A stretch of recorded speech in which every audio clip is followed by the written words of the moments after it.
West Indies Cricket, Caribbean Cricket Podcast.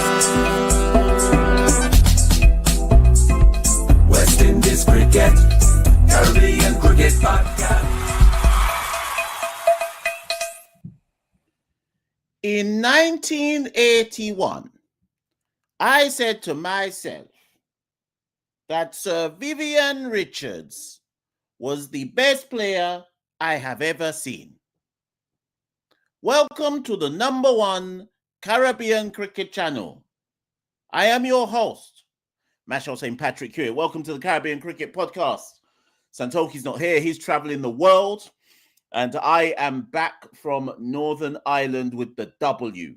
I've come back triumphantly with the W held way above my head. Yes, West Indies are back. We're back. Back in full effect. We got the draw in Dublin. We got the W in Breedy. We took 6 L's in England, but we're back. I've travelled here, there, and everywhere over the last month. I went to Dublin. I went to Birmingham. I went to Cardiff. I went to the Oval. I went to Northern Ireland. How breedy. I've been everywhere. Yes. We're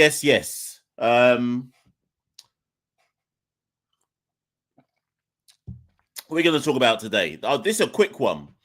Today. You know what? Actually, before I even get into the show properly today, big up the West Indies team and backroom staff. So yesterday, after the game in Breedy, lots of us went back to the team hotel. And I don't say that to mean, oh, we're really cool. We went back to the team hotel. I don't mean that in the slightest.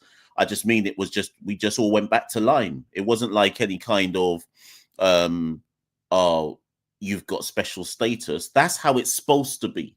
There was only about, when you add up all the black and Indo-Caribs that were in Breedy, there was only about 15 of us remaining. So it made sense when the West Indies lot were like, just come back to the hotel and come and lime. So that's what we did. We went back to the hotel and we limed for a bit. And that's how it's supposed to be. When there's not many of you around and a few people have come to come and watch and rally and stuff, it's only right that that we all rally together, you know. So that was good. Had some good conversations with people, celebrated the W and so on and so forth. And I made peace. Jason Holder and I made peace. That's the main thing. I know Jason's watching this. Jason Holder and I made peace. So that's the positive. That's the positive that's come out of the weekend. Now, big up Jason. Jason and I had a good convo and made our peace. So we're up. We're really, really up. We're up.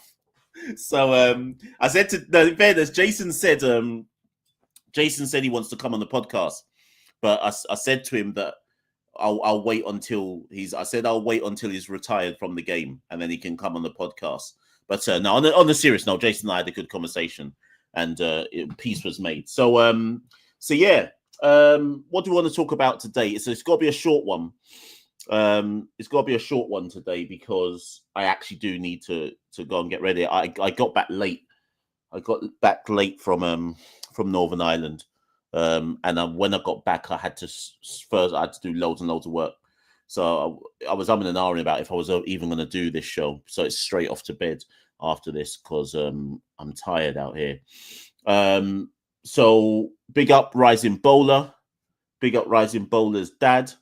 Big up Suresh. Big up Andrew and the crew. Big up Marcia. Tom. Lyndon. Mikey. Martin, everybody, Devon, everybody who was out in Northern Ireland. I've probably missed out some names. Big up everybody from the CCP community and wider than that who was at those games rallying behind the West Indies. Good to meet up with loads and loads of people. And it just, like I say, this West Indies thing, and this is across the age range from Rising Bowler who's 15 through to Devon who must be in his young 20s, through to the uncles. there was a wide range of people. And like I say, this West Indies thing isn't specific to just the uncle's generation. It still appeals to the younger generation. It's just harder to find them. So so big them up. Big up South Africa, or maybe big up Temba Bavuma specifically. Big up KG. Big up to South Africa though for upsetting the apple cart and winning the World Test Championship. And actually, how much?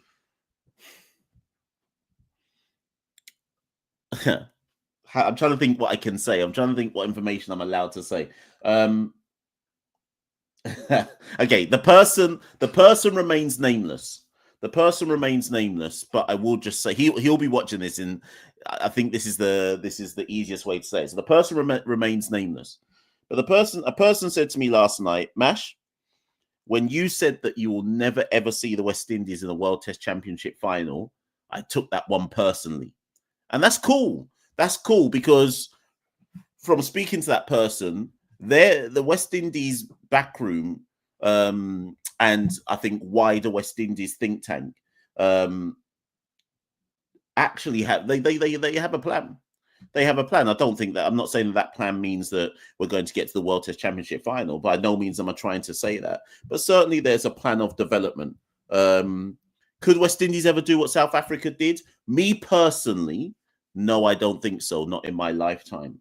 But can the West Indies realistically become a mid-tier test side? I think that's a realistic target to set. I'm not saying immediately, but certainly sometime within the next 5 years, if we can like keep certain people in their posts and commit ourselves to long-term development, then I'm willing to accept that West Indies could one day get to become a mid-tier test team again. But that's a long ways away, you know. But it's got to be a realistic target. Getting towards a championship final isn't a realistic target for me, but it's certainly becoming a mid-tier test side. That's a realistic enough target. I'm not putting a link in the chat, by the way. I'm not putting a link in the chat until we get to, I don't even know how many callers, but I'm not putting a link in the chat. TC says, is that a new West Indies jersey? Yep. I came back with a new West Indies jersey. I came back with one. You don't know I didn't pay for it. I came back with a new West Indies jersey. So big up the new West Indies jersey behind me. That means that the sandals one that I've got there, we never need to turn that one around again. Bunner sandals. Bun them. We're not bunner sandals till they put money back into West Indies cricket. We have to bun them. What's his name again? What's Butch's son called? Is it Adam? Bunner sandals. So yeah. So that jersey can't turn around again till Sandals put money into West Indies cricket. Yeah. So what do we want to talk about? I guess people are still talking about Puram. Someone said to me last night, how did you know Puram was going to retire? I didn't know.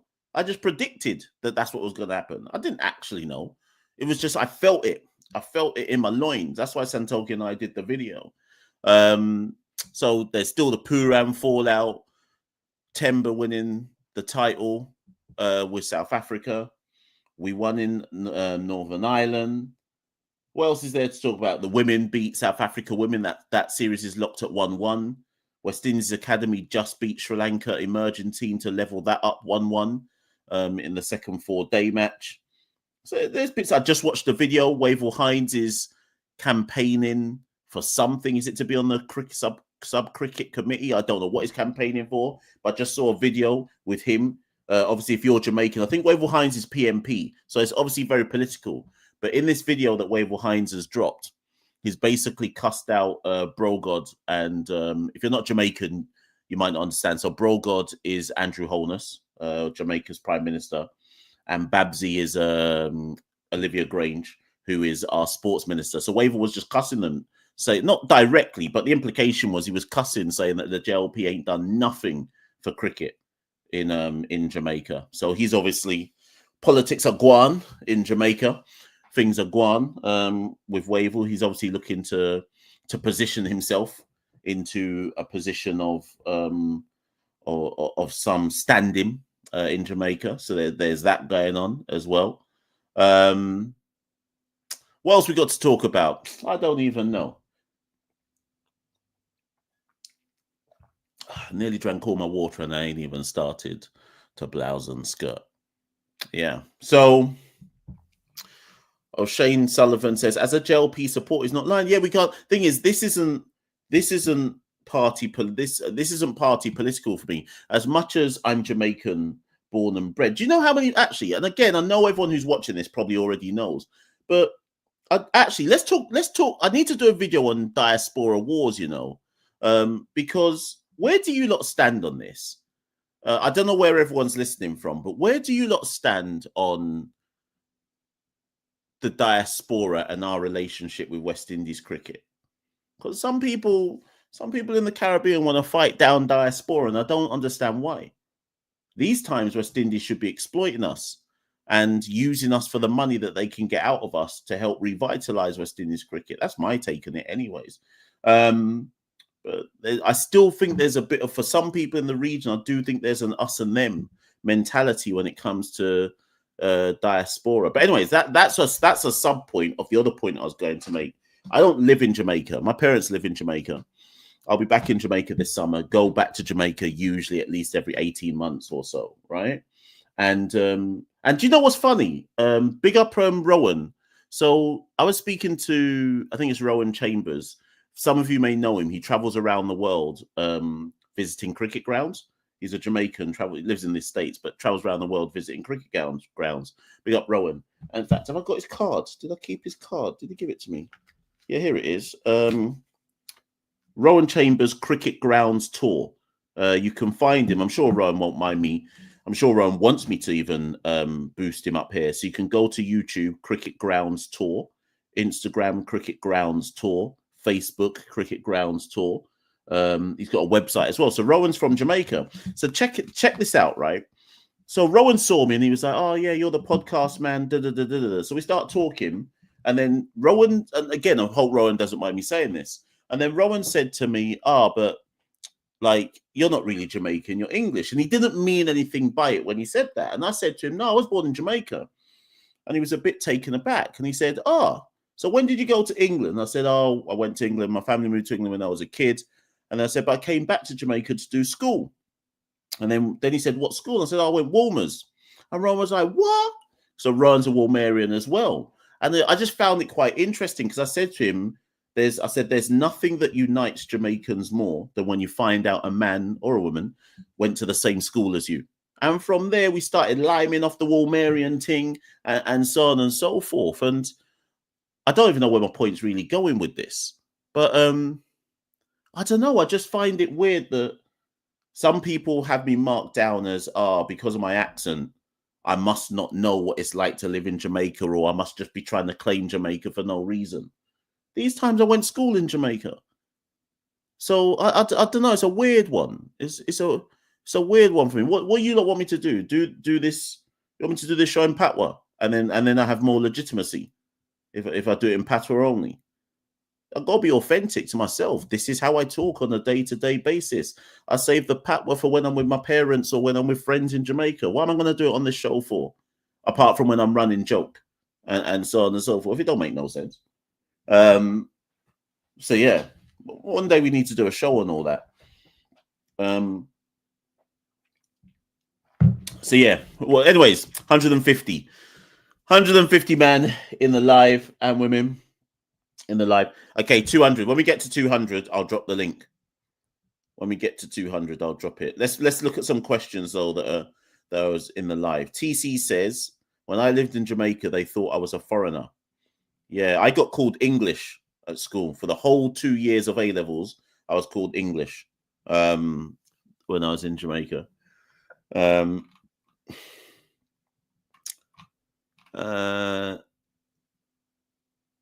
I think as well, in fairness, I think when you leave your country of birth or the country you align to, it goes one of two ways. Either the country that you go to, you embrace it completely and claim that, or you hold on to your roots. My parents insisted on me holding on to my roots, which is every summer we went back to Jamaica for all 6 weeks of the summer holidays. So you can't really lose your roots when you're like that, you know. So Ghost George says, Mash, you can't chat Patois fluently. It's true. I ain't gonna try and deny it. It's true. Your accent is English naturally. You've got to train your brain to chat Patois, so you're naturally more English, ain't it? But then what is English? This is the thing. What is English? What is English and what is Jamaican? And you can supplant Jamaican with any other nation or island, right? So a man will say to me, you're naturally English, but then I was born in Jamaica. So what is Jamaican versus what is English? I have a Jamaican passport and a British passport. So what makes me more Jamaican? Do you see what I mean? And that's I'm not here to argue for, oh, please accept me, anyone. I'm not asking no one to accept me. I don't need no one's acceptance. But it's weird to me that just based on accent, people will make a whole bag of assumptions about what you must not know or don't know or this or that, etc., etc. Like, and the thing is, with Patois, everyone's got their own version of Patois, though. My family live in Manchester, in Jamaica, right? The Patois people speak in rural Manchester versus the Patois people speak in Kingston. It ain't the same thing. It ain't the same thing. There's a man who comes to my parents' place in Mandeville, who he's like a gardener, right? And he comes and just tends to some different stuff. I can't understand a word of Patois that he's saying. I think he's from, where's he from? I don't think he's not from Mandeville. He travels from, I want to say he might all travel from St. Elizabeth, you know, which sounds like he's coming from far. I can't remember where he travels from. Last summer when I was there, the man was speaking to me. I couldn't understand a word that he was saying to me. That real bush Patois. I couldn't understand it. I was like, Jaja.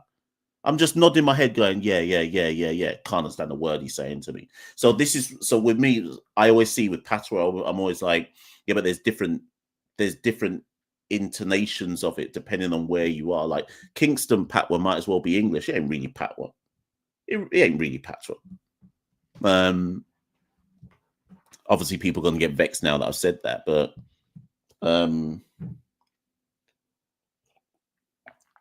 if you're an uptown Ute in Kingston, what Patois are you really chatting? You're just chatting the same as me, aren't you? You might say 1-2 words, but what Patois are you really chatting if you're an uptown Ute?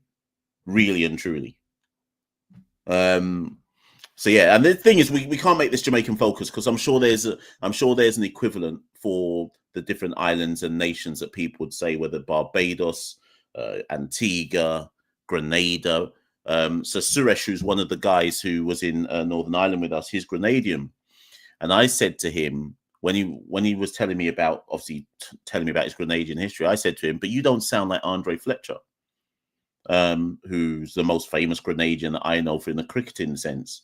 And we then had a massive debate about the different the kind of different inflections of the Grenadian accent. So yeah. Andrew Collymore says this is supposed to be a Caribbean podcast, not a Jamaican podcast. So say something then. I ain't stopping you. Say something. Man, Andrew Collymore's in his feelings. Say something and I'll talk about it.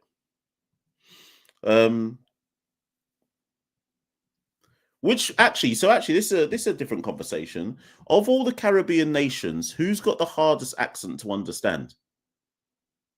We were talking about this yesterday. Who's got the hardest accent to understand out of all of them? It's not probably Bajans, you know. I think if you've got a really coarse Bajan accent, that's possibly the hardest to understand, you know. Is it Bajans?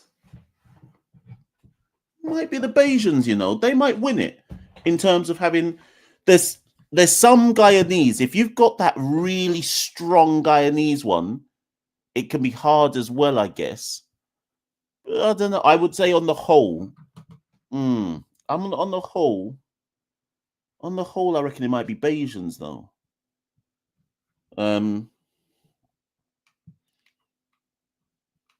It's not Trinis because Trinis sing when they're talking. Every Trini that I've met is singing a tune when they're talking. They sound like the Irish. They're the equivalent of the Irish. Trini's about to get vexed. But listen to the next Trini you speak to. It's like they're singing a song to you.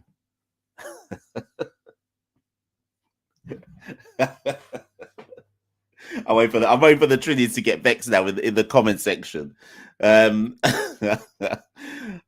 Boy. Anyways, you can see why Trinis have soca as their music, though, because if you think about the way they talk.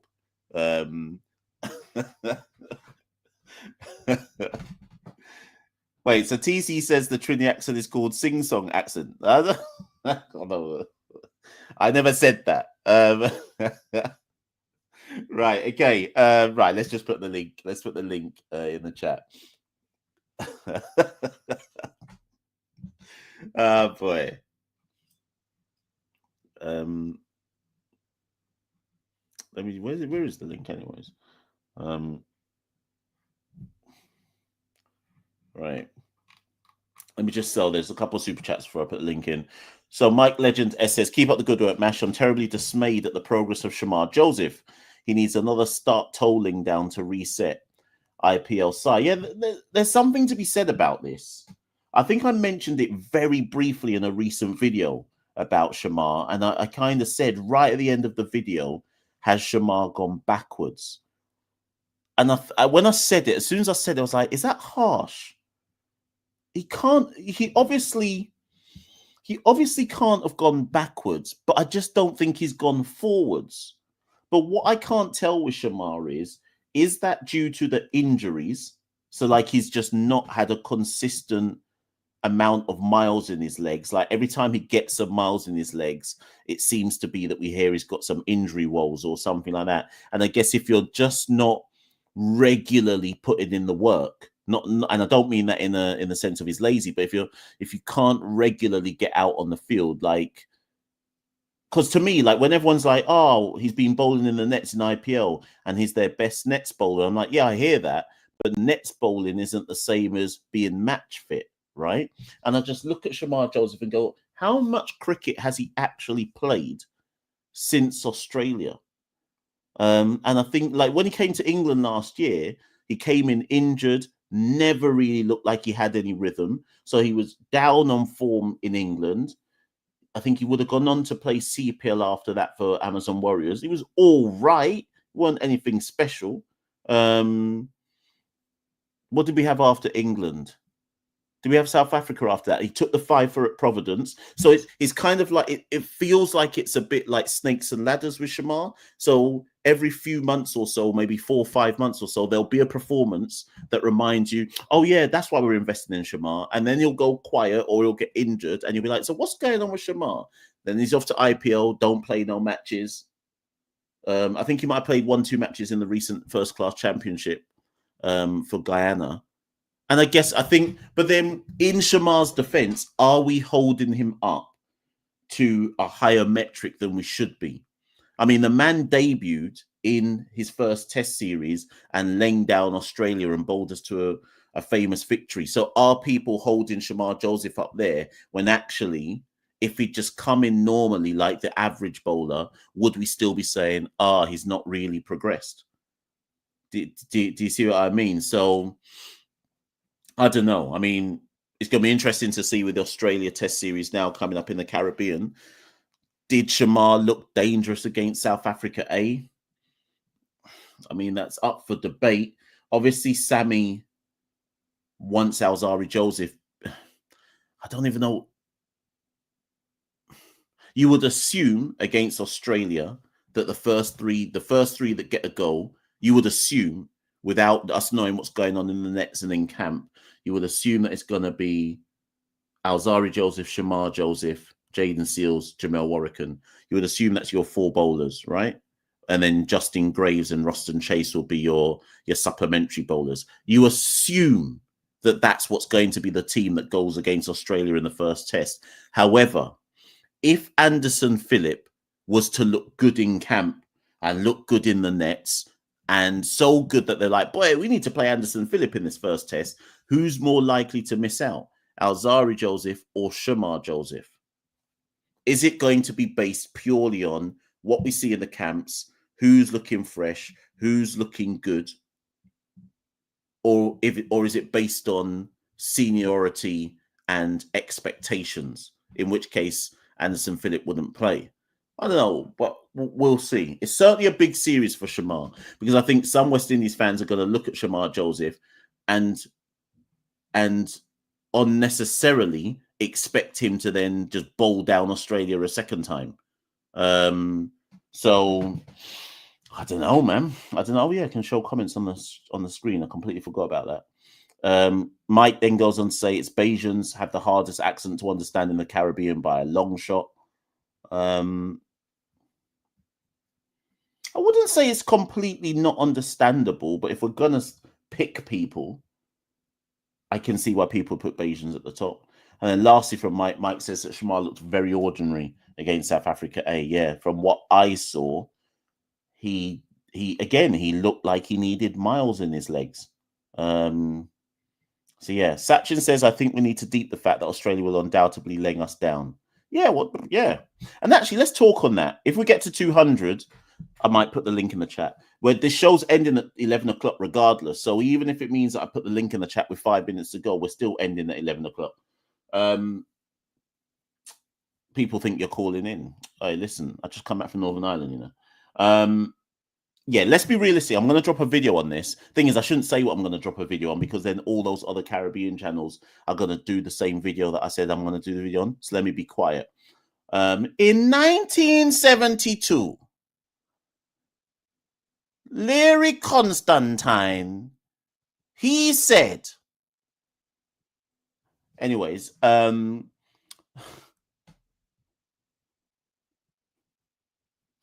know what? One second, people. I'm coming.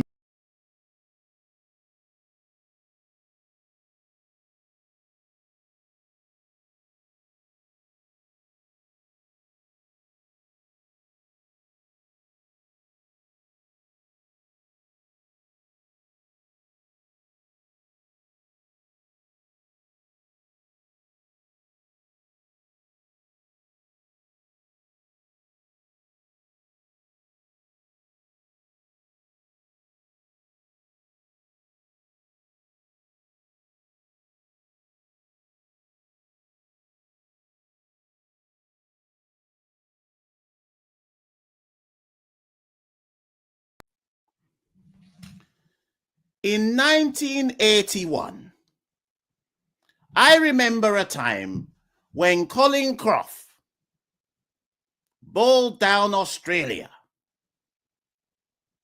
Let me give you an example.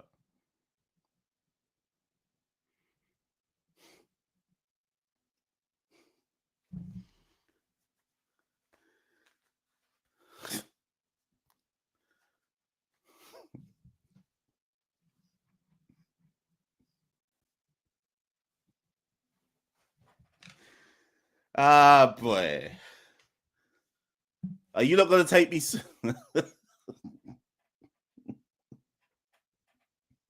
Are you not going to take me more seriously now I've got a suit and tie on? This is how I'm doing the shows from now on, you know. This is what I'm doing from now on. I'm running the shows like this from now on, you know.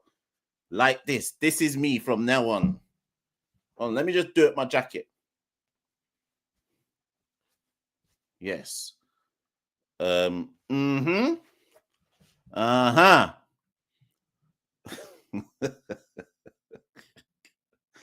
Ah, boy, what we talk about? I don't even know what I was on. You know, I was probably talking about something serious before I went to do this. You know, I don't even know what I was doing before this. Right, let's just drop the link in the chat because. Yeah, we didn't talk about Elvin Lewis's 90-something. You know, big up Elvin Lewis with his 91. Well done, Elvin.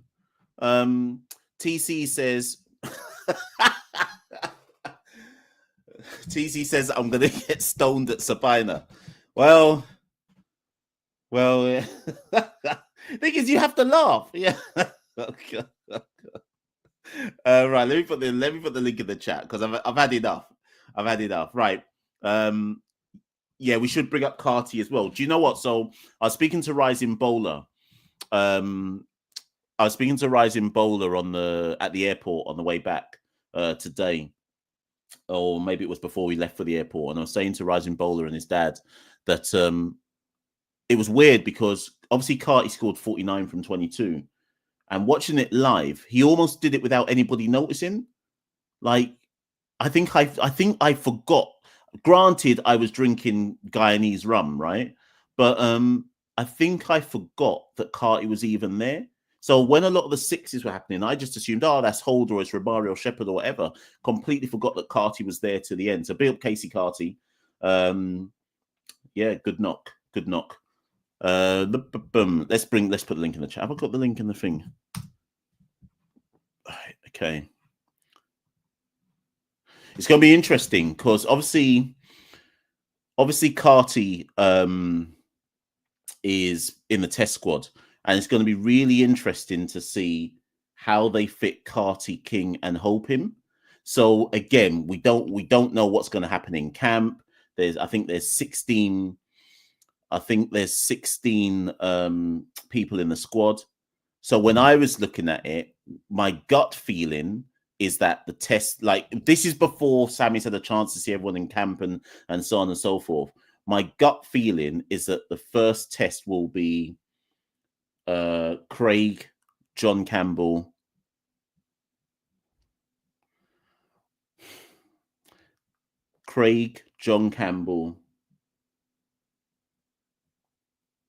The problem is Chase, you know. The actual issue is Chase. Now, I like, we've spoken about Chase being captain. Like, we don't need to go on about Chase being captain, but we actually now need to fit Chase in the team. So when you try to construct your 11, you always have to remember, oh yeah, but Chase has to play.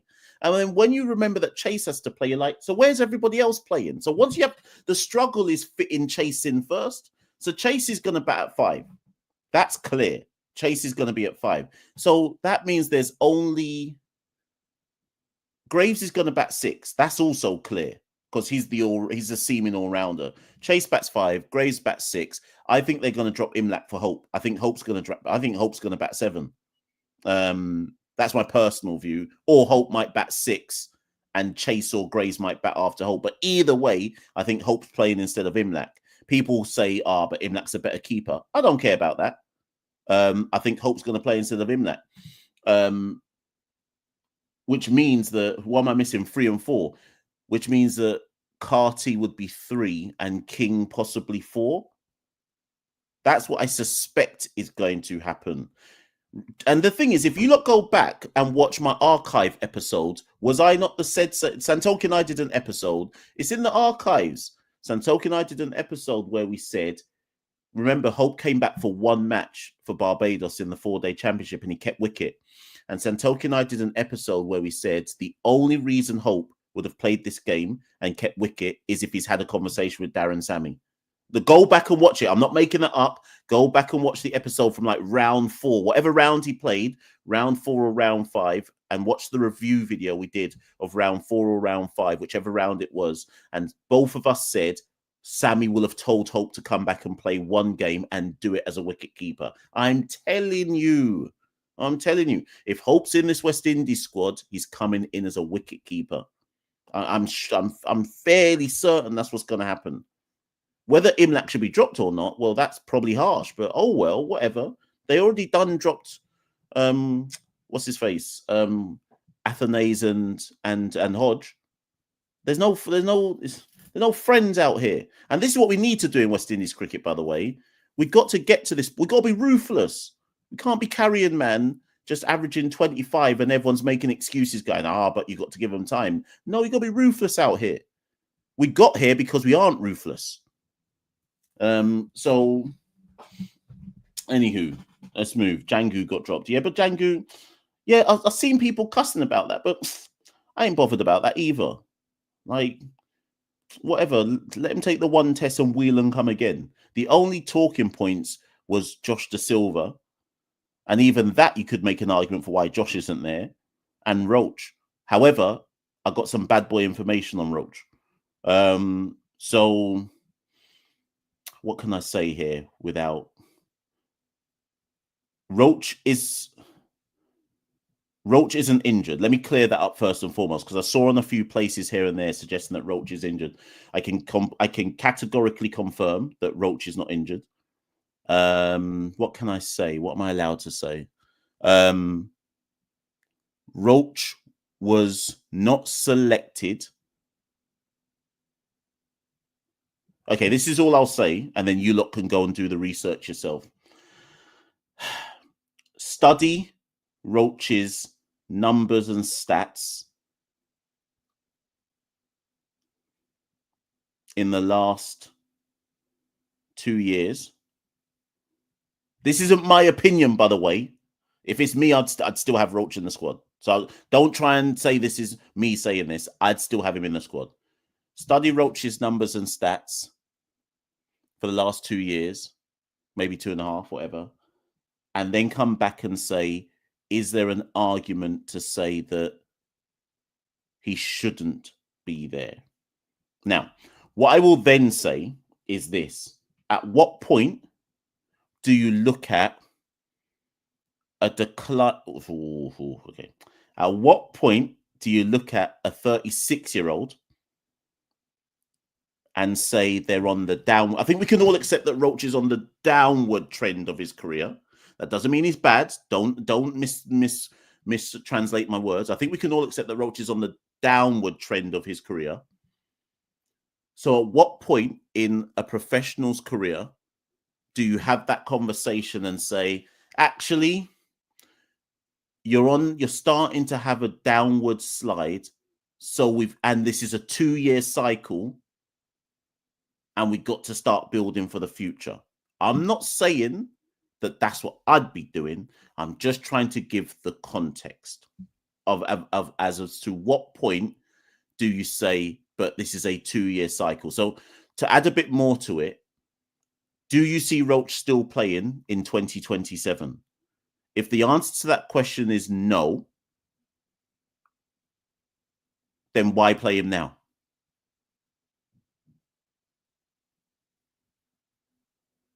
I would have still played him because we're in Barbados. But then is there time for sentiment? I can see Shane in the background. And the thing is, I'm reluctant to go to Shane because last time Shane came on, he mashed up the whole show. Uncles wanted to fire for him. So and so forth. So I already know how this is going to go down when Shane comes on. So I'll get Shane ready. He's actually third. He's not even first. For those of you who watch other sports, let's not try to get emotional and sentimental about our West Indian players and relate it to another sport. Who could you equate Roach to in another sport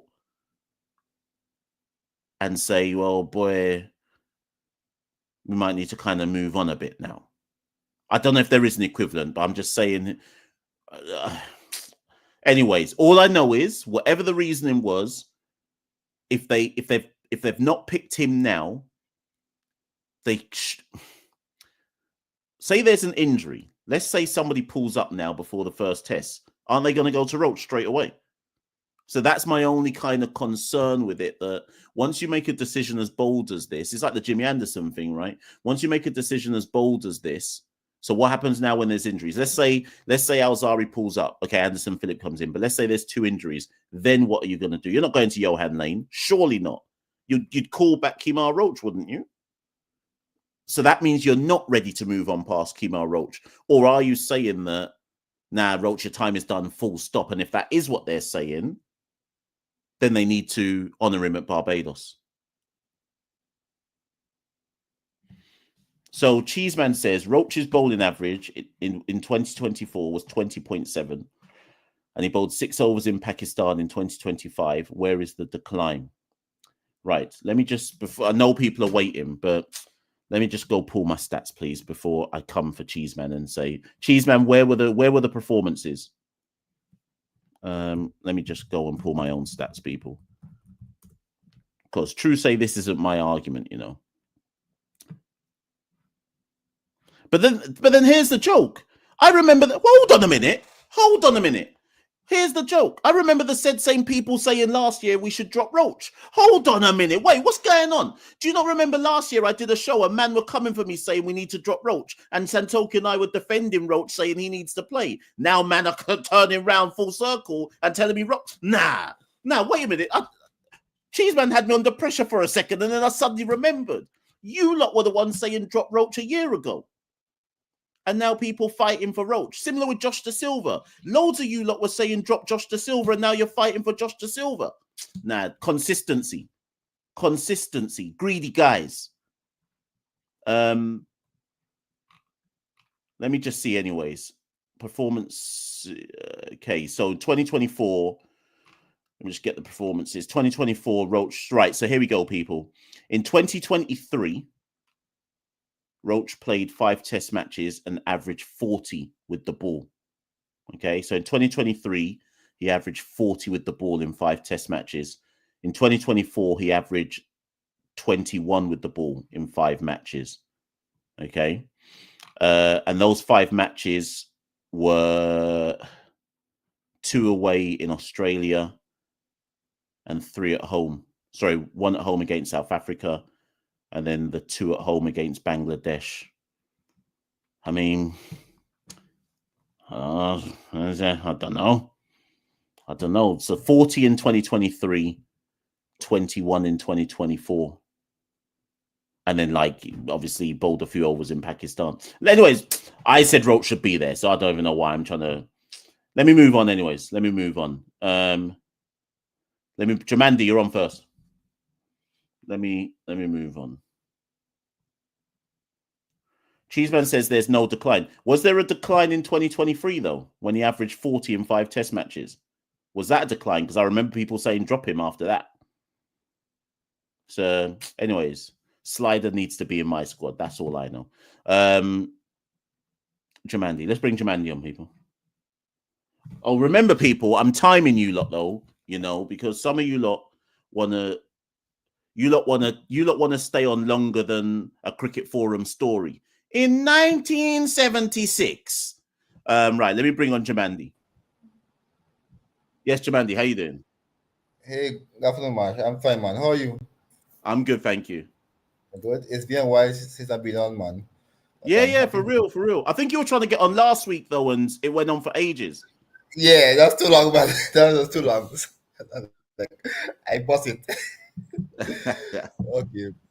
Okay. Well, I'm going to piggyback off the discussion you're having a while ago there, regarding Roach, right? No one can tell me, right? Roach has been the best bowler for us over the last 20 years, 12 years, right? Can be the best fast bowler for us. So, in my opinion, I think he should at least, the bare minimum we owe him is a fair match. And this is a perfect opportunity to give him a fair match in Barbados. Perfect opportunity. Give him 1 game and say, thank you very much, goodbye. Simple. But then is there time, just to play devil's advocate, can you be sentimental when it's a World Test Championship and you've got the world, well, not the World Test Champions, but you've got Australia, the number 1 team in the world? But okay, I answer that right. But are we actually going to win any match? The 3 matches. So why not just give him a match? Because for me, it's not going to make a difference between losing and winning.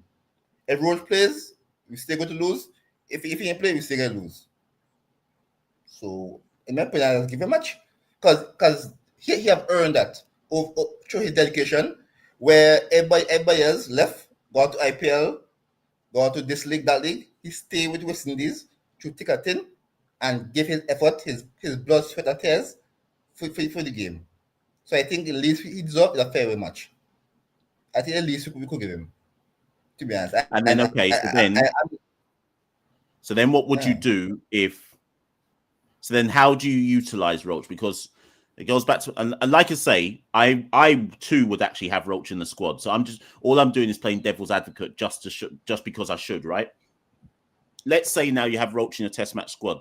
how many tests in a test match series should Kemar Roach play? Well,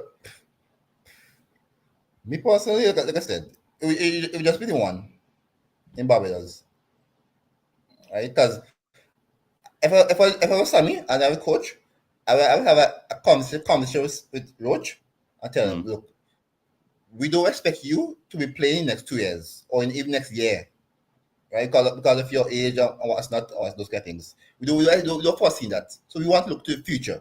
We want to look for younger fast bowlers, and we also want you to help those younger fast bowlers grow, right? So I'll have a conversation with him, see where he says that. If he accepts it, fine, we move forward, give him a fair match, and he could always be around camp to help the younger fast bowlers grow.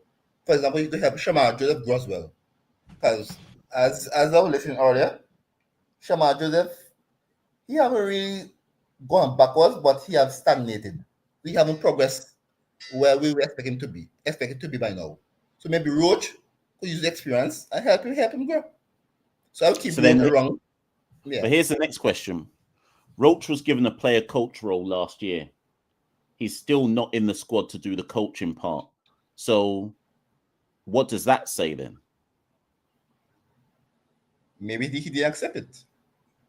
Okay. Maybe his mind, and that's why conflict were right, because maybe his mind, he's still going up to play at this level for the next 2-3 years. Right? And if that's the case, Carty blame Sammy. If that's the case. Like if there's a conflict between what Sammy wants, in terms of he playing this test match, or he want to continue playing for longer than what Sammy wants. Sammy the coach. So if Sammy decides, oh, look, Roach, this is what we want for you, and one match, play a coach role, but you possibly don't want that, you have to move on. In that scenario, I will be with Sammy. If that's the case. Yeah, to be fair, if that's how the scenario went, at the end of the day, and the thing is, there's a separate conversation, which maybe is for next week. There's a separate conversation to be had about Sammy, because I can sense in the region that everybody wants to blame Sammy for everything. But at the end of the day, a head coach is a head coach is a head coach. If they want somebody in a particular role and that person doesn't necessarily agree with that fit, it's up to the head coach. If you don't want to like that's why I'm head coach. You're paid to make those decisions. So you know. Now tell me this though. Let's say, argument's sake, Roach plays now. He plays one test match in the series, performs. I know, takes 5 wickets across the 2 innings. Our next assignment is to go to India. Would you be taking Roach to India? Because I wouldn't. No, because like I said, we already had the agreement. Right? We already talked about it. No matter what happened, this is the last test match. Good, bad, this is your favorite test match. There's nothing after that. That's it. That's why a conversation is beginning. Probably 2 months ago, I will have had a conversation with Roach, right? And we decide what's the best way forward. Do you want to stay as a player coach, or do you want to call it quits? What do you want? If Roach said I want to play next 2-3 years, I say, partner, I'm sorry, but that's not my vision as a coach of West Indies this team. You understand? Because we need to start build for the next cycle. So this year, and ultimately, this is the part that I think people again need to answer for me. Even if we're saying Roach should be there and so on and so forth, where's the line between he needs to be there and the fact this is a 2-year cycle, right? It's like England made that call about Jimmy Anderson and loads of people didn't agree with it. But Brendan McCullum's call on Jimmy Anderson was, well, we don't really see you play in the next Ashes. And obviously everything about England relates to the next Ashes. We don't really see you play in that. So we ain't carrying you you need to go. Now, most people in England at the time were like, Jimmy's still probably the best bowler that England have got, certainly in certain conditions. But McCullum and Stokes made that call that, yeah, listen, in terms of where the team needs to go and how many years we're going to get there, you're not going to be part of that down the line. So why are we still picking you now? Last thing, Jamandi, before I have to go to someone else, what is your take on that, though, in terms of long-term planning, which means you make a short-term decision, which people might not agree with? Okay. My thing is, West Indies have been in Dodgem for 20, 30 years, basically all my life, because I'm 30. So I've never seen West Indies being good, right? So you cannot keep doing the same thing over and over and over and expect a different turn. So as a new coach, if you want to come in and rip the whole script and change the whole entire team, that's your prerogative. You understand? Because I hear people making noise about Kevin Hodge got dropped. I think got dropped, but the man having less than 30 games, 30 less than 30 in a handful of games. So if you planning to introduce a different brand of cricket, you'll sit down, you'll say to yourself, do these cricketers, these batsmen suit my philosophy, what they want to carry on? You understand? Yeah. And you're still asking this question because at the end of the day, it's your neck and line, right? Your neck and line. So you have to bring in cricketers who fit your vision or what you want for what you create in the next 2 years. Because that's the cycle. That's the cycle you have to plan for. It's a 2-year cycle. Yeah, exactly. That's what Sammy's going to be judged on. Some people are going to be judging Sammy by the end of 2025, but the judgment for me is at the end of the 2-year cycle. So I agree with you. You have to sit down and say, right, we have 2 years to try and not end last in the World Test Championship. What's the plan? And once you've worked out what the plan is, you have to pick a squad according to that. Exactly. And furthermore, Jamandi, I'm going to go a bit further than you. You see, we had this discussion last night when we were all liming last night. One of the West Indian backroom staff put this question to me. They won't mind me saying this one. So, and the person can remain unnamed. So one of the West Indian backroom staff said to me, Mash, why do you think South Africa became World Test champions? Right? I'm sure they're watching this right now saying, Mash, don't tell the people don't tell them my name. So I'm not saying no one's names. They said, Mash, why do you think South Africa became World Test champions? And I said, the number one reason is because Shukri Conrad, at the start of the World Test cycle, picked his squad and told all of them, you either ride or die with me. It's simple. Right. All of you, man, that I'm picking, this is the squad we're going forward with. Temba, you're captain. Markram, you're coming back in. Bedingham, you're coming in. All of you, man, this is the squad and we're all riding together. I said, that's why they won. Because that squad has been together from the start of the cycle through to the end of the cycle, with every single player in that squad knowing the coach believes in me. I'm not getting dropped. I have a specific role to play. Exactly, different role. I'm not saying that's the only reason. I'm saying that is a critical reason why they were able to come together when push comes to shove, because the coach had picked his squad for the cycle, barring injuries, right? So I'm not doing that to defend Sammy, but I am saying Sammy has the prerogative as a coach to say, this is my squad. Exactly. And stick with it. Stick with it. I don't want to hear after 2 matches, Brandon King a drop. Yeah, I don't want to hear it. I don't want to hear it. What's the point? Yeah. What's the point? Yeah, I don't want to hear it. When everyone cusses at the end of the Australia series, once we've taken the lick down, I don't want to hear people saying to me, this man's supposed to get dropped, that man's supposed to get dropped, because then we're back to square one again. Correct. And we have to call a next man who averages 22 to come into the squad. Like, I don't want to hear none of it. Yeah, I agree with that. 100%. You understand? Okay. Anyways, Jamandi, listen. Couple man in the background, so I'll best bring them in. Next man up. All right, then. All right, thanks much. Take care, yeah? No problem. Man, yeah. Yes, people. I need to get a drink of water. My glass is finished. Give me a second, people. Let me just let me quickly get a drink of water. What should I do? Let me take myself off screen just to get some.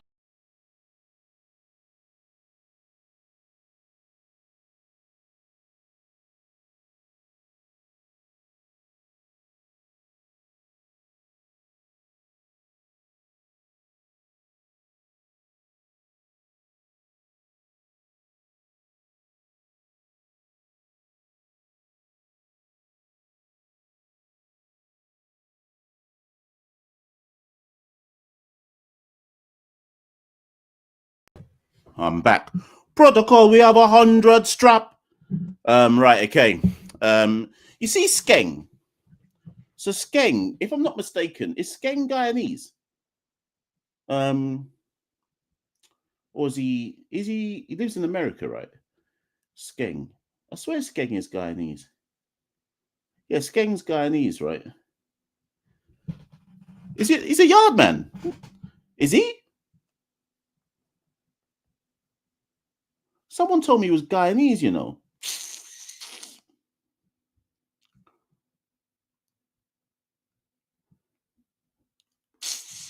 Is he American? Is he Jamaican born? When did he move to America?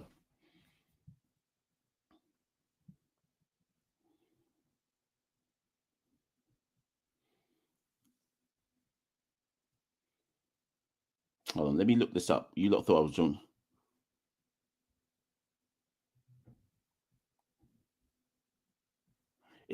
Is it because Guyana banned Skeng? Is that why I've got this mistaken? Anyways, I don't know where I got that information from. Anyways, all I know is Skeng told me to get 100 strap. That's all I know, you know.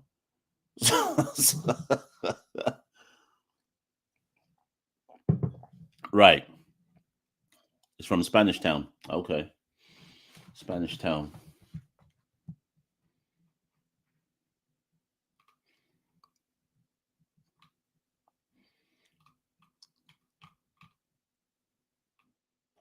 One second.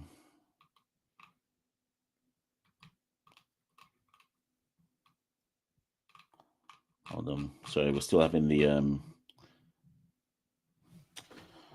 Well, I don't know, Don Blab. Listen, my aunt lives in Spanish Town. I know about Spanish Town still, you know. Yeah, my aunt lives in Spanish Town still. Right, let's bring Sean Paul on. Yeah, Sean Paul, what are you saying? Hey, Mark, good day. What are you saying? I'm here to make how I put it now. I'm going to call for somebody to be tried with and prolonged with across all formats. I think you know who I'm going to talk about right now. It's the one and only Casey Carty. If he continues on this trend that he's currently on, I think Dan Sammy could push him up to 3 in the T20 squad, although he just debuted, and have him permanently as number 3 across all formats. What are your thoughts on that? So what are you doing with Hope in T20, making him open? Hope will go up and open. I'm dropping King. Yeah, I've got nothing against that. I've got nothing against the idea of dropping King and Hope opening. I'm sure Hope might not want to open, but Casey right now, the one thing that is clear about Casey right now is he completely knows his game. Actually, again, something that we discussed last night at the Lime is that Casey Carty's name came up in a conversation, and actually we were talking about the ODIs. Funnily enough, we were talking about the ODIs and the West Indies' performance in England in the ODIs, and something that came up was I was getting a technical conversation. I was being taken it through technically as to why the West Indies struggled in England. And one of the things that came up, this wasn't the crux of the conversation, but this was one of the points that came up. One of the points that came up was this individual said to me, West Indies team was a bit imbalanced because they needed more stroke players in the ODI squad for English conditions. So they were talking about how in the West Indies or in the Caribbean, a lot of our players are so used to muscling the ball and powering the ball over the boundary or through to the boundary ropes, etc. Whereas England, the conditions that the players were playing in were about timing and touch. And the point the person made to me was, really and truly, our only touch players are Casey Carty and Shea Hope. And they were like, we needed more of those kind of players for the conditions that we were playing in, because it wasn't the type of grounds where you could just rely on losing your shape and powering the ball and just powering the ball to and over the boundary rope. So it was quite an interesting conversation. And the reason why I bring that up is to make the point, to carry on your point, that Casey right now knows his game inside out. So that innings against Ireland yesterday will certainly have... Do you remember that innings he played for TKR a couple of years ago? Yep. 76 or 78, I think it was. Yeah. I think it was 80 something or 40 balls or something like that. So he's obviously got a game for T20 cricket. Let's look, before we talk about him coming into West Indies team and playing a certain position and etc. Let's see how he goes in CPL. I don't know which franchise he'll be with, if he'll even get a CPL franchise or whatever, but he's never really had a proper CPL season. So let's see how he goes in CPL, and then let's return to that conversation. Okay. My second point out of the three is, for the test squad, do you actually see Jamel Warrican being played, although it is in Barbados? Yes. I have my bowling attack as Joseph Seals, Graves, and Chase as a frontline spinner to accommodate the extra batsman. If I have Jamel Warrican, who's my vice captain now, and he's just come off a really good series in Pakistan, then I'm making sure that the pitch in Barbados suits both spin and pace. Yes is my answer. Jamel Warrican plays. Okay. Do you think that Brandon King will debut in Barbados, or they will try to save him for Jamaica for advertisement and promotion reasons? I've got King to debut in Barbados. It's Casey Carty that I'm not sure about, but I have King starting the Test series in Barbados. Okay. It's Carty's the one that I'm trying to fit into the team. I don't know how yet, so I need to give it more thought. But at the moment, I see King playing before I see Carty playing. Okay, my last and final point now. I'm going to go to the Academy versus Sri Lanka. We beat them today in a 1-2, 1 innings to 2 innings. I got to tip my hats off to the bowlers. They did well, and the batters did well in the first innings. And the fielding and bowling was just discipline. I have to say that at least. Matara, my God, bounce and turns. Zishan Matara, a good prospect for leg spinner, but still going to hold my thought on that. What are your thoughts, sir? On Matara? Yes, sir, and the team performance overall. I mean, ultimately, a win is a win, right? And that's certainly positive to see. I've long said that the academy side is where we need to be paying, me as in us as fans, is where we need to be paying more of our attention. Simply because those players are the players who in 5 years' time, we're going to have to hope that this academy grounding and some attempt by Cricket West Indies to actually bridge the gap between in the early 20s has some kind of role. So arguably, when someone like Kemar Roach, let's just take him as an example, when he hits the usual West Indies maturing level at 27, 28, he will have played far more games than someone like Casey Carty has played at the same age. So I'd love to believe that 5 years from now, some of these players in the current academy setup and ones who've already come through. So Kevlin Anderson came through the academy. Kevin Wickham's probably on the cusp of one day getting a West Indies call-up. He's come through the academy, right? Jewel Andrews being in the academy. So you look to the academy squad and say, right, piece by piece, let's just keep monitoring them and hope that we can start to see some players who 3 to 4 to 5 years from now may be people that can get a look in. So obviously everyone's going to look at someone like Kelvin Pittman. He's taken a 6 for, I think, in the first match, took maybe 5 wickets across this match. But again, it's just about piecemeal development. We don't want to just rush these guys through. Obviously, Johan Lane's just been put into the test squad, but that's more so from a developmental purpose than anything else. So I'm not against every time we have a test squad or a senior white ball squad, one of the academy guys always being picked to just be around the senior setup and understand where they're going to have to raise their game to should they ever get to that level. All right, Machel, thank you very much. In the interest of time, I'll step down so the other guests can come up. Have a good night, sir. All right, then. Take care, yeah? Cool. Oh, not yet. I was about to bring Shane on. One sec, Shane. There's just a few comments. Old Shane Sullivan says, have I ever linked a B in Spanish Town? I'm trying to think back to when I was a Leng man back in my youth. Did I link a B in Spanish Town? My first ever love in Jamaica. Where did she live? Was she from Harbour View? I think she was from Harbour View, you know. I wonder if she's listening to this. She was a Jehovah Witness, though, so she said that we could never be together because Jehovah wouldn't allow it. I loved her, you know. I loved her like cook food. I loved her like gazada. I loved her, you know. That was my one.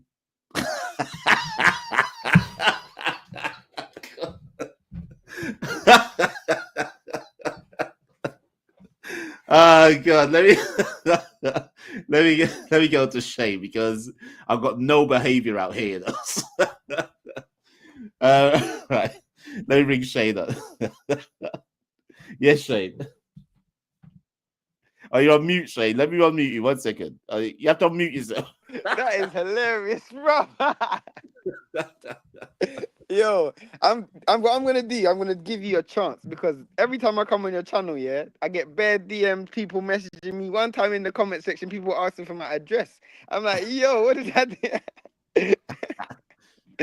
Bro, I'm gonna give you a chance still because this is gonna be a day where I'm gonna go off on a bit of a mad one still. So I'm gonna give you a chance to say, yo, Shane, allow it. Because I'm gonna go a bit off on a mad one today still. Okay. So I was reading the comments, yeah, and I see a couple people put like a few things in the comments. I heard you, bro, I don't even know what you're talking about when you're talking about like there may be a defense for Kemar Roach. There's no defense, bro. There's no defense. There's zero defense, bro. And let me tell you something. I'm gonna say, brawling on CCP, bro. Daren Sammy's a hypocrite, bro.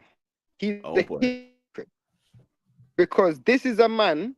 When we won the World Cup, yeah, in 2016, he spoke about how players weren't shown respect. Hold on, Shane, your reception, man. You might need to go inside. Cricket. Oh, swear down. Is it not good? Nah, it's not good, man. Can you not hear me? Yeah, you broke up. No. As soon as you got to 2016, I couldn't hear nothing. Can you hear me now? Is it better? Yeah, much better like this, yeah. All right, cool. Maybe it's the camera. I don't even know. Can you hear me now? Is it good? Yeah, Clear. All right, cool, wicked. So as I was saying, in 2016, when we won the World Cup, yeah, he done a speech talking about how he's for the players and the board didn't respect the players and the lack of transparency and all of that crap that he spoke about. And I'm like, cool, but you're now becoming the same problem that you were fighting against. Okay. You are now becoming the same problem you're fighting against. Because for me, where's the respect? Since the turning of the century, the most successful West Indies test bowler, you're just gonna dash him to the side. I don't want to hear nothing about recent form. Just have some respect. This guy has literally been a modern day West Indies cricket legend. While everybody else went and earned their franchise money, this guy stayed true to test cricket. So how are you becoming? You're literally becoming the same thing you were fighting against. The same person that you were fighting, the same system that you are bunning down and cussing down. What it seems like to me is that as soon as you got a piece of food and you got a bit of authority, you become the same thing you were fighting. That's what I don't like. For me, that's like, you know, when you got a house slave and he was in the field and now he's made it in the house. No, allow me. He's making sure nobody can go in the house again. That's literally what is Samuel Jackson in Django. That's what we're literally looking at. Because for me, that's disrespect. You're telling me the most successful test batsman the West Indies have ever seen in the turning of the century and the most successful test bowler since the turning of the century, none of them got no send-off. Shiv or Roach, none of them got no send-off. Is this how we're respecting our great players who actually serve West Indies cricket? Let me ask you something, though, because this is something I said last night. If because the my issue is this, right? The Winston Miller says, "What crap are you talking about, Shane?" You see, but what I said last night was that the press release that was pulled out or put out, sorry, said Kemar Roach was under consideration for selection, but selectors decided not to go with him, something like that. Now, my thing yesterday was, if there is a reason for why Kemar isn't picked, just explain it. Now, that you might still disagree with it, Shane. Some people might agree with it, but I think one of the things that West Indies score own goals on is they don't explain things. So we're left now to have this conversation. But for all we know, there is a real legitimate kind of, they've gone into a real deep understanding and conversation and deep dive as to why they think they can't go forward with Roach anymore. But no one's explained why that is. So now everyone's just having a big conversation. For me, I feel like it's just changing for changing's sake. That's what I think. I feel like what they've done is it's time to throw the baby out with the bathwater, and everything's got to go, and we're going to change everything. At the end of the day, for most of our test matches in recent years, we've been taking 20 wickets. I can't see 20 wickets in that team. Someone's going to have to show me where... Alzarri Joseph doesn't have a test match line or length, as you personally said yourself, which I can't agree more. Shamar Joseph breaks down every time he bowls. So we're literally relying on Jaden Sills to take 20 wickets in 3 matches. That's what we're relying on. Because I don't see 20 wickets in that team. So even if you're talking about... There is no legitimate reason, because it's not like he didn't bowl well in Pakistan. He went Pakistan, he took 2 wickets in the limited overs that he got to bowl. So there is nobody telling me that Alzarri Joseph, Shamar Joseph, I would even argue that Jaden Sills, because obviously we're actually in the Caribbean. In the Caribbean, Kemar Roach is being the best bowler in the West Indies. You spoke about the average. Most of that 2023, I think he spent bowling away from home. It was away from home. It's true. It was away from home, yeah. We've got a home series. He's coming back to his home ground. Is this how we're treating our players? Like, if I'm a young Jaden Sills, I'm thinking to myself, boy, when the West Indies are done with me, I'm done. So when you look at and see people like Nicholas Porra and say, you know what, bun West Indies, I'm going to go play franchise cricket. Why would I not do that? Because they don't give a crap about no players, bro. They don't give a crap about no players, bro. So let me ask you this, though. What about the 2-year cycle then? So when would you have told Roach to stand down out of interest? For me, at the end of the day, it's about picking the best available team when we have it. At the end, we saw, I think it was Tim Southee and James Anderson, they played the first test match of a series and then they didn't play the rest of the series. But what's wrong with doing something like that? What's wrong with saying, you know what, Roach, play the first test match of the series and then you don't play the rest of the series? What's wrong with that? What's wrong with just saying, you know, because it's not even like he's not still one of our best seam bowlers. He's still one of our best seam bowlers. It's not like he's holding the team back or anything. He might not be the best bowler in 2 years' time, but we're talking about like we might even have a team in 2 years' time. Right now, our team, bro, we're at the bottom of the barrel. What are we talking about? In 2 years, we might be playing with Afghanistan and flipping Nepal and all of them teams there, bro. Let's deal with the current problems that we have in front of us. What are we talking about? 2 years? 2 years, Dread. Like, bro, let's keep it real. What are we talking about 2 years when, as it currently stands, we are one of the, if not the worst test playing nation? And we're dropping a man that's got 280 odd wickets. What are we doing? What are we doing? So say there's an injury. Yeah. Say there's an injury to whoever, one of the fast bowlers. Would you then tell them to go back to Roach, or would you tell Roach to tell them to bun that? Bun, bro. If I wasn't on your platform, I'll be cussing, bro. Listen, I'll be telling them to bun West Indies, bro. Forget them, bro. Because what a man of his stature is a second choice. Bro, come on. Let's have some self-respect. Like, we're going to really ask a man who's taken 280 odd wickets in the worst West Indies era of all time to come back and to play second fiddle to Alzarri Joseph. Alzarri Joseph, who's been playing test cricket for 6 years and still averaging over 30 odd. Come on, bro. What are we doing? Literally, he's averaging over 30 odd. We're putting Shamar Joseph, who literally can't bowl 3 overs on the spin without brocking up and mashing up himself. What are we doing? Like, literally, what are we doing? This is 2025, and we're literally still waiting. We're looking at Alzarri Joseph like a prospect. Bro, you've been playing cricket for almost 7 years, Madrid. What's going on? You've literally been playing Test cricket for like, I don't even know how long, and we're still looking at him like, oh, he's gonna come good. Richard, what's going on? What is actually going on? Do you know what? Someone said to me, someone said to me yesterday, I don't know if this is the exact, I need to double check. I need to double check my notes to see if it's true. But someone said to me yesterday, Alzarri Joseph and Rabada debuted in Test cricket at the exact same time, having both come out of successful under-19 World Cups, and they were like, and look at the difference between the two of them. You personally have already said that Jaden Seals came on the scene, instantly our best bowler. Instantly became our best bowler. It didn't take long for talent to turn into actual results. Didn't take long.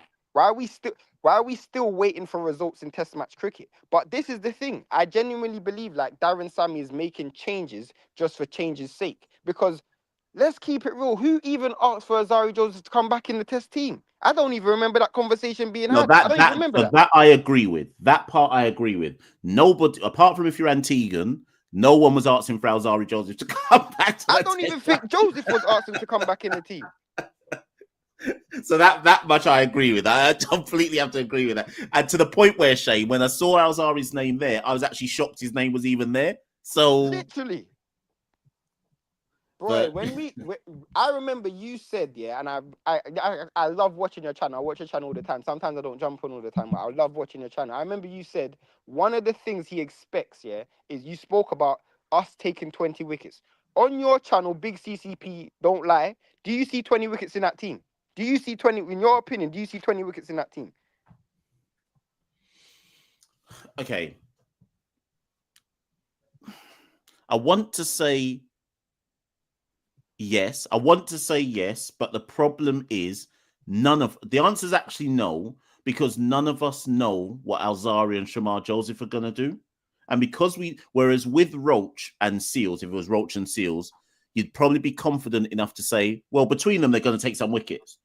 When we look at Alzarri and Shamar Joseph, there is nobody, apart from maybe the West Indies coaching staff, there is nobody in the Caribbean that can look at Alzarri Joseph and Shamar Joseph ahead of this Test series and be confident that they're definitely going to perform. Exactly. I refuse to accept that anyone can know for certain that we know that Jaden Seals will perform, but none of us can be confident that that Alzarri and Shamar will perform. And that's the problem. So if Shamar Joseph pops down in the first game, for example, I hope that doesn't happen, because I actually like Shamar. So we're saying Alzarri Joseph is going to open the bowling for us. Is that what we're saying? So we're saying Alzarri Joseph is going to open the bowling for West Indies in Test cricket. That's what we're actually saying. A man who averages, I think, 36. So when you spoke about averages in the last 2 years, I think he averages in his 30s. What did Alzarri Joseph average in the last 2 years? Let's ask that question. What did he average in the last 2 years?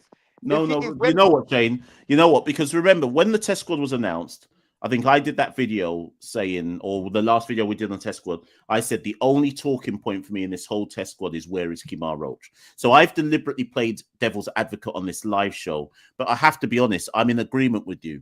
When the way you've broken it down, I'm like, so where's Kemar Roach then? Because once you start talking about Alzarri, you remind me that I never wanted Alzarri in the squad in the first place. So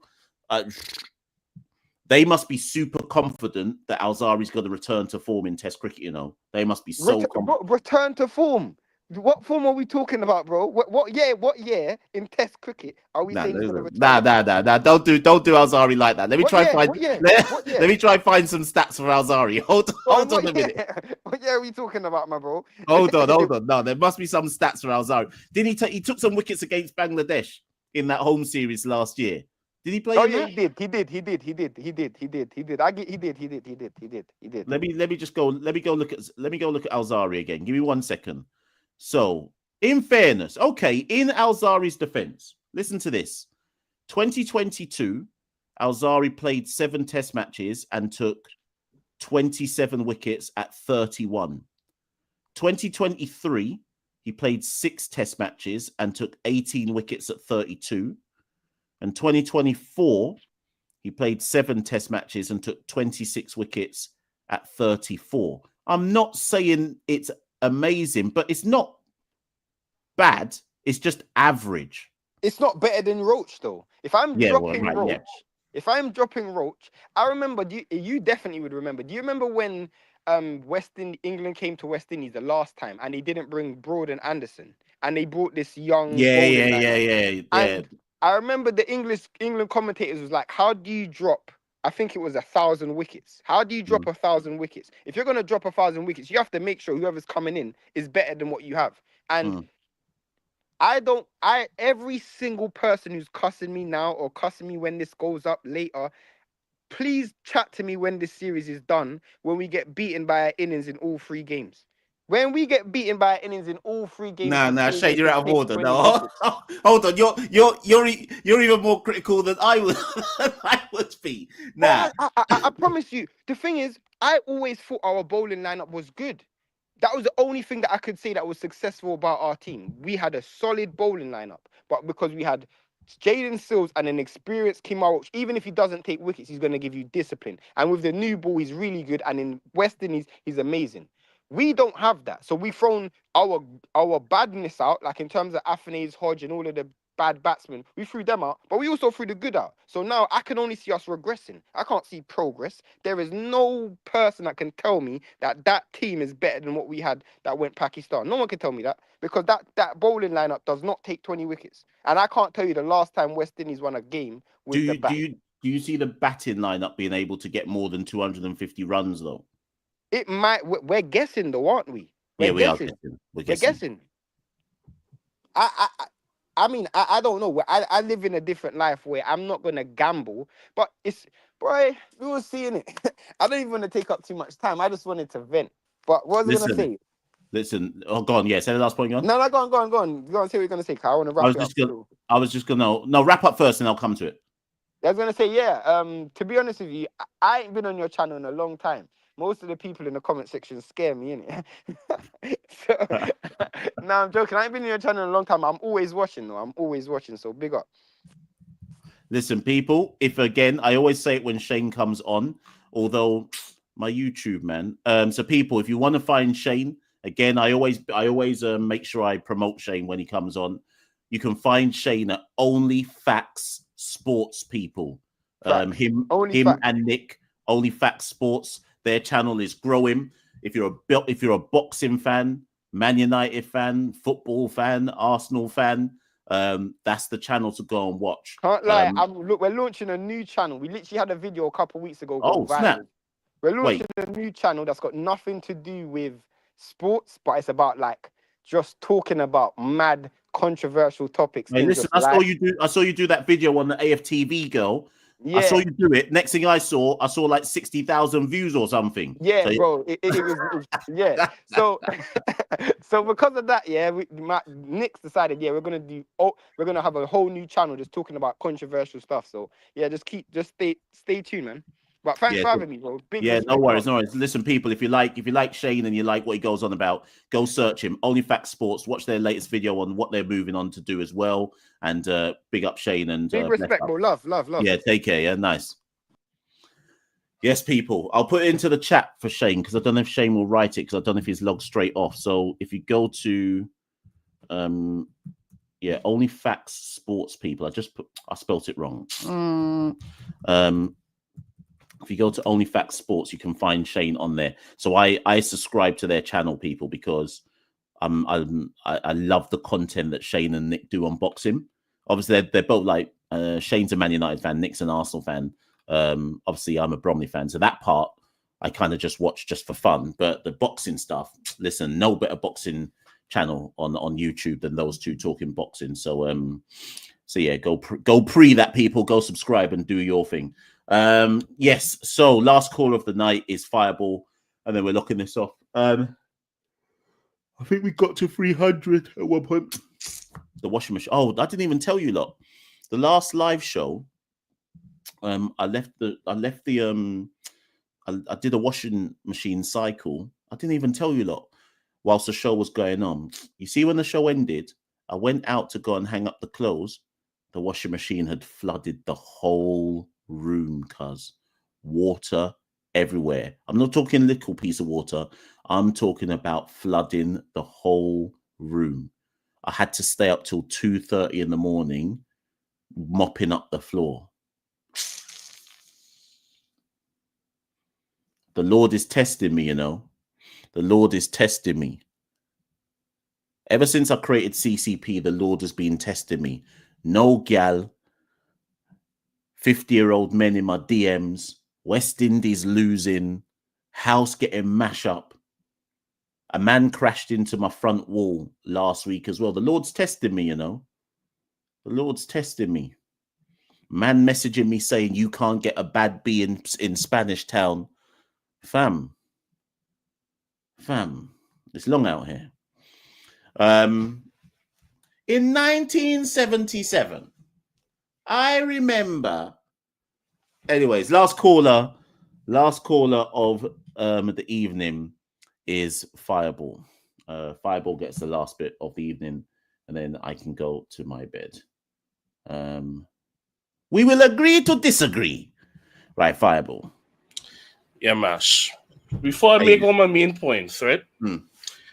Alzarri Joseph has a worse bowling average than Travis Head. Get this man up my damn squad. I'll repeat that. Alzarri Joseph has a worse bowling average than Travis Head. Not Labashane. Not Hazelwood. Travis Head. Get this bum up my squad.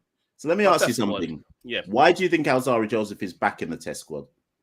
I don't know, Sammy like him or something. He's seen as the most senior player when they get rid of Roach. That's the only reason why I will keep him there. I think it's a stupid reason. The man's still bad in red ball cricket. He's a good servant in white ball cricket, but gonna be a good white ball servant. He burning up in red ball cricket doing nonsense. So do you think Shamar Joseph is better than Alzarri Joseph? I mean, not right now. Well, to be fair, yes. Right now, yes. Even though he's hot and cold, he is better. Which is insane to say because Alzarri Joseph is a senior statesman. Okay, so what will you say if Alzarri Joseph, say in the first test, let's just say, okay, well, let's say we lose it, but say in the first test, the bowlers take 20 wickets and put us in a position to have a chance of winning the test match, would you still be saying, get Alzarri Joseph out of my test squad? My brain says yes, my heart says no. It depends on the mood. If Alzarri Joseph performs, you keep him in the test squad regardless, so I'm saying now. But I don't think he should be there to begin with. So should we, not Shane's points notwithstanding, and your point notwithstanding, should we at least give Alzarri Joseph at least the first test match? He already has that. Yeah. Sorry. He might already has a chance. He played 37 tests. He's bad. We know this. Yeah, but maybe it's gonna be.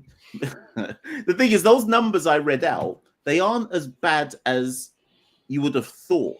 Averaging 33 in the last 3 years of international cricket in Test cricket isn't actually that bad. Obviously, Shane's point is that's not better than Kemar Roach, although it's probably on par because if you take Roach's, I don't know, if you take Roach's average of 40 in 2023, is averaging 33 bad in the last 3 years, or 32/33? It's not actually that bad, you know. I'm not saying it's good. Man. I'm not saying it's good. I'm just saying it's not actually that bad. Don't terrible, don't horrendous. I'm trying to be positive. I'm trying to be positive because the reality is, I'm again what I said to Shane. I didn't even consider that Alzarri Joseph would be in the squad. So, in fairness, I'm trying to make the best case now that he is in the squad. You know what? Justice for Roach, yes, justice for Roach. I wish Alzarri the best rally all the way. He's our best white ball seamer. I mean, perfectly, he's the best white ball seamer. But in red ball, he's not it. But so I'll wish him the best. Yeah. That's just because I want to see if your view is similar or slightly different or a bit more nuanced or whatever. Where do you stand on the 2-year cycle thing? Are you like Shane, where you're like, just pick what's your best team right now and don't worry about how your squad is going to look 2 years down the line? I agree with Shane, because I'm sick and tired of us retiring players before the time. Like I would rather wait for us to like have a guy, a youth man. You could play him. You can play the youth man in a little Bangladesh. Well, Bangladesh beats us. Everybody beats us, but you can have the little youth man as a. You could be in the squad, but you can have Roach to help guide him until Roach starts to show visible decline. I think Roach deserves that. Roach hasn't. I think okay, so I think that's the line. I think that line you just say is the key, and that's the line that will determine where everybody stands. Those who believe that Roach, so I think people are on one of two lines. I think people are either on the line of you've got to plan with the 2-year cycle in mind, in which case it's a difficult decision, it's a hard decision, but if you want to move on from Roach, you move on from him now at the start of the 2-year cycle, versus the people who say, but he's not actually shown visible decline yet. And if he's not shown visible decline, then just play him until it's obvious that there is a decline. But let me use a Real Madrid analogy. This analogy might not work, so I just have to be careful. Did you agree with Modric being moved on this year? Yeah, because Modric's not starting for the team. Alzarri Joseph will most likely start for Australia. Madrid did the smart thing and let Modric be more of a rotation player. Modric wanted more play time for the World Cup. They say we're not going to give you it. Go to AC Milan. And I went to AC Milan. 100% agree. Give me another old man in Real Madrid's team. Not an old man, you know. I don't know Modric. Do you have any old man that makes style of now? Or give me somebody in the Madrid team that you think is in decline. Full on Mendy. The left back? Yeah, the left back. How old is he? He's like 30, but the man's injury prone and he's terrible. Just like Alzarri Joseph. You know what? Let me... God, that my Real Madrid analogy isn't working, but carry on. But Madrid made a stupid mistake too. The coach wanted to keep him full on Mendy despite him being on the decline. Now Madrid stuck with him for 3 years. Nobody buying him. They're stuck with full on Mendy for 3 years. But I don't think we stuck with Alzarri.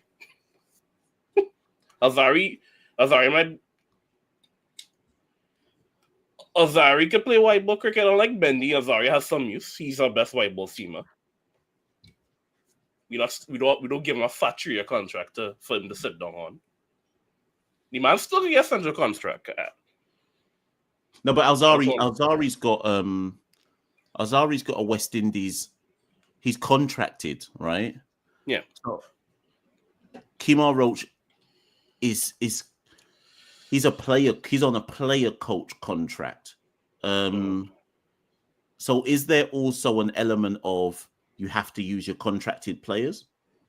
Yeah, I'm gonna respond to Smallfoot here. Smallfoot. Jason Mohammed, first class average is good. He has no caps. Sammy Pomar first average is good. Who gives a crap about a first average season? Who cares? The man internationally failed. Listen, here's what I'm gonna say, and I think ultimately you're in agreement at this point. Wherever people stand on the Alzarri Joseph argument and Test cricket, ultimately, come that first Test versus Australia, everyone has to rally regardless, irrespective of who's in the team.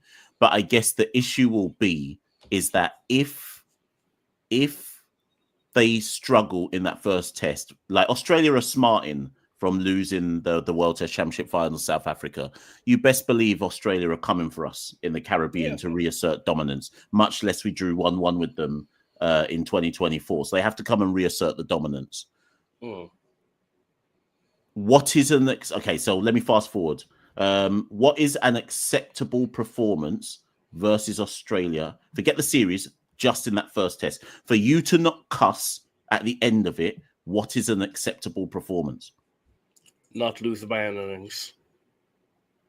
Who the hell is someone's ringing me? 1 second. Who the hell is this? Sorry, 1 second. Sorry, Fireball, one sec. Oh, snap. Hold on a minute. Hold on. Yeah. Sorry, say again. Sorry, I missed that. I was just checking my phone. Not losing by what?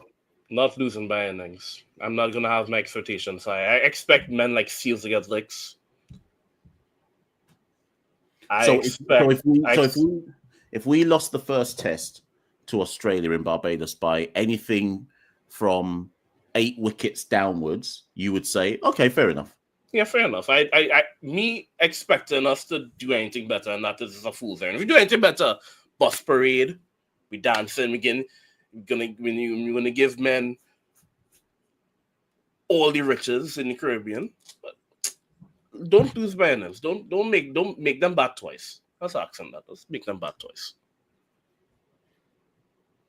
How much would we have to make with the bat for you to not feel down bad? I'll agree with TC. Make at least 250. 250. It depends on the pitch, though. In both innings?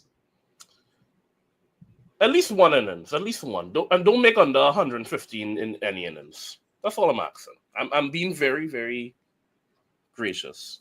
Okay, so people, I mean, Fireball's the last caller, so I'm going to set it there for now, and we'll come back and revisit this next week's show. Yeah. Before the start of the first. When's the first test start? Before the start of the first test. So Fireball is saying he wants West Indies to score over 250 and not lose by an innings, and he's saying that would be acceptable for where we're at right now. Yeah. At a bare minimum. Sorry, at a bare minimum is what we're saying. Mm-hmm. I want to actually mention Bavuma, as my picture shows. This is a big win for South Africans, especially black South Africans. You know what cuss I hear Bavuma and D and G and them men get being quota players? Bare racism. Be a fight done. Bavuma handled with class. I would, if I was Bavuma, when Quinton de Kock did that nonsense, I would have hit down Quinton de Kock. When he did the symbol in the Caribbean. That and when he didn't take the knee and he make his bull. Yeah, that's what I mean. About he doesn't do symbols, and then he did the rhino symbol and so on and so forth. Yeah, I would have hit down Bavuma. Bavuma is a man he's a bigger man than I am. The man handled the brutal, disgusting abuse from white South African fans with grace. White South African media with grace. First black captain, first captain of any origin to win a major IC trophy since 1998. If you consider the Champions Trophy 1998 a major trophy for South Africa. South Africans used to have to look at West Indies during the dark ages, during apartheid, for representation. Now they can say, right, Bavuma. Rugby too, black captain winning Rugby World Cup. So I'll keep it short. I think listen, without politicizing it, but then immediately going on to politicize it, this is one of those moments, and I don't care what people particularly feel about it. I think if you are part of the wider black population probably the wider black population anywhere, but let's just say in the third world in particular, you would look at Temba being the captain of that side and saying, good. And whether people want to hear that or not, whether people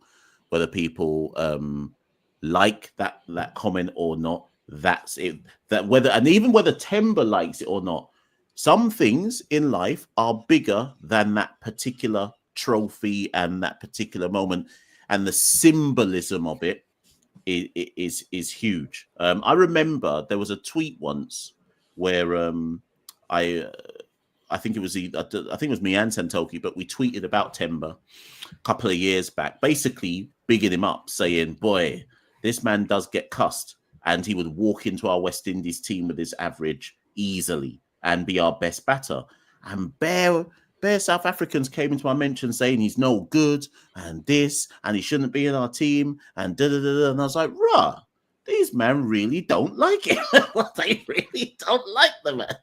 And so I think all of that is makes it a super sim. Whether again, no person asks to be the symbol for people, but he is, and therefore we have to be happy for him.